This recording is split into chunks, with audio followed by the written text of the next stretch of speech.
अब देखो, नीट के लिए बहुत कम टाइम बचा है, ठीक है, ये बात बहुत ध्यान से सुनना, ये बहुत ध्यान से सुनो, this will give you a lot of clarity. NEET बहुत पास में आ गया है, बहुत सारे बच्चे अभी बिल्कुल जीरो पे हैं या अब अपनी प्रिपरेशन तमीज से स्टार्ट करेंगे। तो इस बचे हुए टाइम में कैसे हम 650 660 का टारगेट लेके चल सकते हैं, ये मैं बता रहा हूँ। जीरो से 650 तक एग्जैक्ट टू द पॉइंट बताऊंगा क्या करना है, कैसे करना है। मैं ये क्यों बता रहा हूँ और तुम्हें मेरी बात क्यों सुननी चाहिए।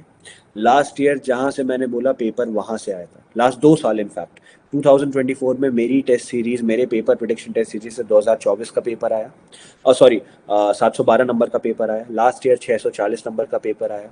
हर साल मेरे पढ़ाए हुए स्टूडेंट्स एम्स क्रैक करते हैं।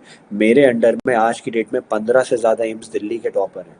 400 से ज़्यादा टॉपर्स हैं from all different AIIMS, AIIMS Rishikesh, Bhubaneswar, Bhopal, Gorakhpur, Kalyani, Patna, Raebareli, Jodhpur, जो बड़े बड़े एम्स हैं तुम्हारे। तो तुम जहाँ जाना चाहते हो वहाँ ऑलरेडी हम बच्चों को पहुँचा चुके हैं। हमारी टीम इंडिया की लार्जेस्ट एम्स की कम्युनिटी है। तो बहुत ध्यान से सुनना। सिंपल चीज़ ये है, हमारे पास इतना टाइम नहीं है कि हम A to Z सब कुछ कवर करें, राइट। तो अभी इस कम टाइम में इट इज़ वेरी इंपॉर्टेंट कि हम पहले वो चीज़ें कवर करें जो हमारा स्कोर इम्प्रूवमेंट कराएंगे। देखो बच्चों, तैयारी करने के दो तरीके होते हैं। पहला तरीका ये होता है कि तुम स्कोर इम्प्रूवमेंट के पीछे भागो। दूसरा तरीका ये होता है कि तुम सिलेबस कंप्लीट करने के पीछे भागो। अब पता है बहुत कॉमन मिसकंसेप्शन क्या है, कि भैया जब तक मेरा सिलेबस कंप्लीट नहीं होगा तब तक मैं आगे कैसे बढ़ूंगा, जब तक मैंने सिलेबस पूरा नहीं किया तब तक मैं क्वेश्चन कैसे लगाऊंगा, मॉक टेस्ट कैसे लगाऊंगा। लेकिन एक बात बताओ, जब तुम पूरा सिलेबस कर लेते हो क्या उसके बाद तुम्हारे 720 आते हैं? नहीं आते। बिकॉज सिलेबस कंप्लीशन के बाद भी you have missed out on important areas, you have missed out on analysis, you have missed out on revision. तो हम पहले वो चीज़ें करेंगे। सबसे पहले एनालिसिस जानना ज़रूरी है। नीट में क्वेश्चन कहाँ से पूछे जाते हैं, लास्ट 10 साल का एनालिसिस बता रहा हूँ एक साथ। एनसीईआरटी में इंपॉर्टेंट एरियाज हैं, जैसे बायो की एनसीईआरटी में 4 एरियाज क्या है मेरे बच्चों? Examples, tables, diagram, summary. इन 4 जगह से 70% से ज़्यादा क्वेश्चन पूछे जाते हैं। बाकी क्वेश्चंस कॉन्सेप्चुअल थ्योरी बेस्ड होते हैं जहाँ तुम्हें ज्ञान की आवश्यकता है। फिजिक्स एंड केमिस्ट्री में एनसीईआरटी में क्या करना है जल्दी बताओ चैट में। Yes, solved example, index question, points to ponder के ब्लू कलर के बॉक्सेस, समरी, समरी के नीचे के डायमेंशन टेबल। ऑर्गेनिक केमिस्ट्री में एक्स्ट्रा क्या करना है, जितने स्ट्रक्चर्स दे रखे हैं उनके IUPAC नेम पता होने चाहिए। 2 स्ट्रक्चर्स के नीचे मेल्टिंग पॉइंट, बॉइलिंग पॉइंट दे रखा है तो उनकी वैल्यूज याद नहीं करनी, उनकी सीक्वेंस याद करनी है और वजह याद करनी है। लेट्स से एक कंपाउंड और दूसरे कंपाउंड में मेल्टिंग पॉइंट, बॉइलिंग पॉइंट अलग है, और नीचे वहाँ एनसीईआरटी में लिखा है due to inter and intra hydrogen bonding. तो ये बहुत इंपॉर्टेंट कॉन्सेप्ट है, समझ गए। ऑर्गेनिक केमिस्ट्री में back exercises are also very important. Inorganic में क्या था, इनऑर्गेनिक में एक्सेप्शन ज़्यादा पूछे जाते हैं। एक्सेप्शन कहाँ से कवर करने होते हैं, तुम्हारे एनसीईआरटी में जो बोल्ड और हाईलाइट करके कीवर्ड दे रखा है ना, डार्क करके जो लिखा है, वो मोस्ट प्रोबेबली एक्सेप्शन है। एनसीईआरटी खुद तुम्हें दे रही है कि भाई ये चीज़ इंपॉर्टेंट है, ये चीज़ डार्क करके मैं तुम्हें बता देता हूँ, है ना। तो इसलिए ये करना ज़्यादा ज़रूरी है, ठीक है। बस this is how you should approach the thing, this is how you should do analysis. तो हमारा एनसीईआरटी का एनालिसिस हो गया।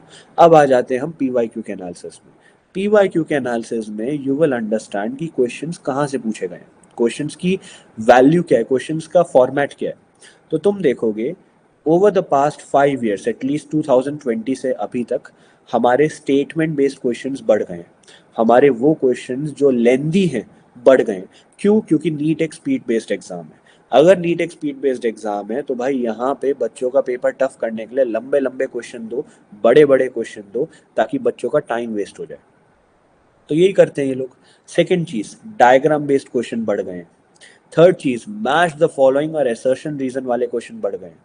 तो ये सब चीजें हमें देखने को मिली। और एक और चीज क्या देखने को मिली, प्रैक्टिकल एप्लीकेशन बेस्ड क्वेश्चन बढ़ गए हैं।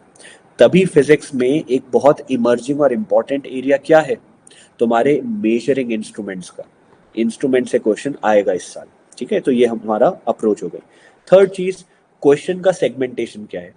लास्ट 5 to 7 ईयर्स में जो क्वेश्चन पूछे गए नीट में, अगर उनके टॉपिक्स एक जगह लिख दिए गए 2025 के क्वेश्चंस और उनके टॉपिक, कौन से टॉपिक का वो क्वेश्चन था, 24, 23, 22 ऐसे करके ओवर द ईयर्स, और उनको स्टैक अपॉन कर दिया।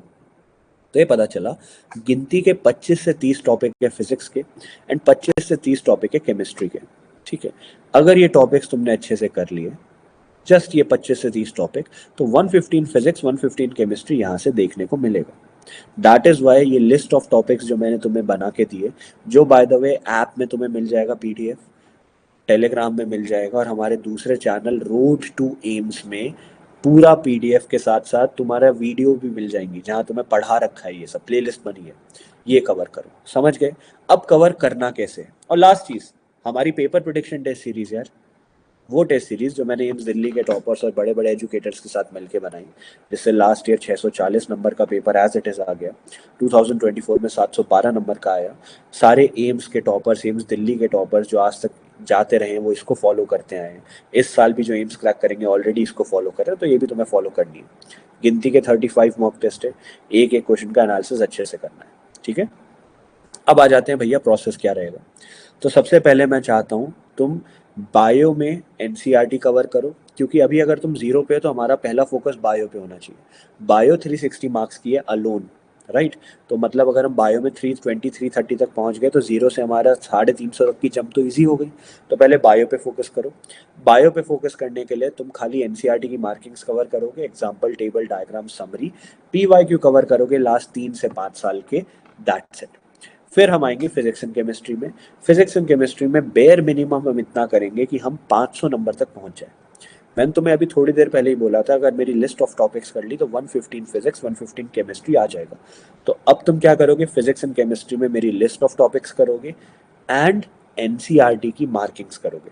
पूरी एनसीईआरटी नहीं पढ़नी, खाली मार्किंग्स। ये दो चीजें कर ली, तुम 550 600 तक पहुंच चुके होंगे। 600 से आगे की जो जंप है वो होगी एनालिसिस के थ्रू। अभी क्या है, अभी तुम बिल्कुल 0 पे हो। Think of it this way, तुम्हारे को एक नल दे रखा है मैंने, और मैंने तुम्हें बोला इस नल से तुम्हें पानी इकट्ठा करना है। ठीक है, अब इस नल से अगर तुम्हें पानी इकट्ठा करना है तो पहले तुम्हारे पास एक बाल्टी होनी चाहिए ना जिसमें पानी आए। तो पहले तुमने क्या किया, एक बाल्टी बनाई। ठीक है, जो तुम्हें 600 नंबर तक ले गई, लेकिन उस बाल्टी में छेद हैं जिसकी वजह से तुम्हारे मार्क्स बाहर जा रहे हैं, पानी बाहर जा रहा है, जिसकी वजह से तुम 720 तक नहीं जा पा रहे हो। तो अब उस छेद को बंद करने के लिए we have to analyse the बाल्टी एंड सी हमारे छेद कहाँ पे हैं। That is what we are going to do. हम एनालिसिस नोटबुक बनाएंगे, हम देखेंगे कौन से एरियाज हमारे गलत हो रहे हैं। एनालिसिस नोटबुक जिनको नहीं पता, जो क्वेश्चन गलत हो रहा है, जो तुक्के से सही हुए, जिसमें कॉन्फिडेंस नहीं है और जो छोड़ दिया, वो सारे क्वेश्चन तुम एनालिसिस नोटबुक में लिखोगे। वो सारे क्वेश्चंस लिखने के बाद यू विल सी कौन से चैप्टर का वो क्वेश्चन है, कौन से टॉपिक का वो क्वेश्चन है, उसमें मिस्टेक क्या हुई, silly mistake, conceptual mistake, language problem, calculation mistake, और फिर उसका सही फॉर्मूला क्या होना था।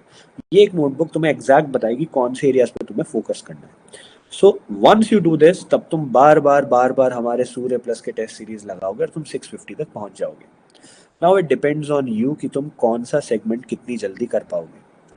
बायो में खाली 4 चीजें एक चैप्टर में कवर करना और पीवाईक्यू आई थिंक 1 हफ्ते के अंदर हो सकता है।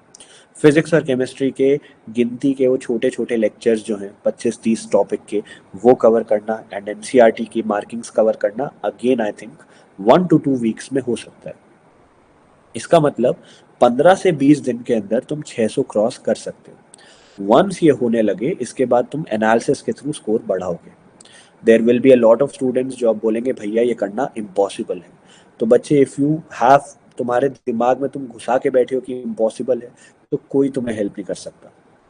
मैंने जो तुम्हें चीज़ें बताई, मैंने ओपन बुक की तरह बताई, राइट। मैंने तो तुम्हें खुला चैलेंज दिया है। अगर तुम्हें कभी भी लगे मैंने कुछ ऐसा बोला जो काउंटर प्रोडक्टिव है, खुद उठा के देखो पेपर, बताओ यहाँ से पेपर आया कि नहीं आया। क्योंकि अगर नीट में यहाँ से पेपर आया है तो मैं जो बोल रहा हूँ सही है। सेकेंड चीज़, जब तक तुम ट्राई नहीं करोगे पता कैसे चलेगा। What do you have to loose.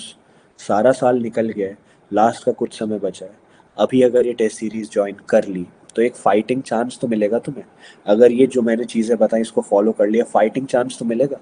और अगर तुम्हें मेरा पूरा भी फॉलो नहीं करना, मत करो, मेरे से एलिमेंट्स उठा लो। ये तुमने बोला भैया ने बताया कि बायो में यहाँ से पेपर आए, फिजिक्स केमिस्ट्री की एनसीईआरटी मार्किंग्स क्या है, एटलीस्ट ये कवर कर लो। So this will give you a lot of clarity and lot of score improvement जल्दी से जल्दी। अगर तुम्हें क्रॉस करना है 650 तो बच्चे अप्रैल 1 से पहले पहले 630 तक जाओ, उसके बाद होगा आगे जो होगा। ठीक है, so this is I think what you should be doing.